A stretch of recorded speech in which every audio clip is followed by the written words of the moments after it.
ఆంధ్రప్రదేశ్లో ఏర్పడబోయే ప్రభుత్వము ఆ రాష్ట్ర ముఖ్యమంత్రితో తెలంగాణ ముఖ్యమంత్రిగా సత్సంబంధాలతో సమస్యలన్నిటిని కూడా పరిష్కరించుకొని కలిసికట్టుగా నడిచి రెండు రాష్ట్రాలు అభివృద్ధి పదం వైపు నడిపించే విధంగా ఒకరికి ఒకరు సహకరించుకొని ముందుకు వెళ్ళాలని ఆకాంక్షించను.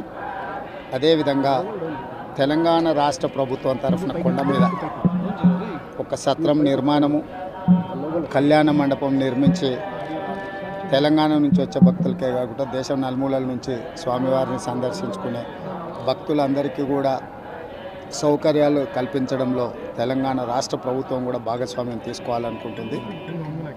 ఈ ఫలితాల ప్రక్రియ ముగిసిన తర్వాత తప్పకుండా తెలంగాణ రాష్ట్ర ప్రభుత్వం తరఫున సత్ర నిర్మాణానికి అవకాశం ఉంటే కళ్యాణ మండపం నిర్మించి స్వామివారి సేవ కొనసాగించాలి.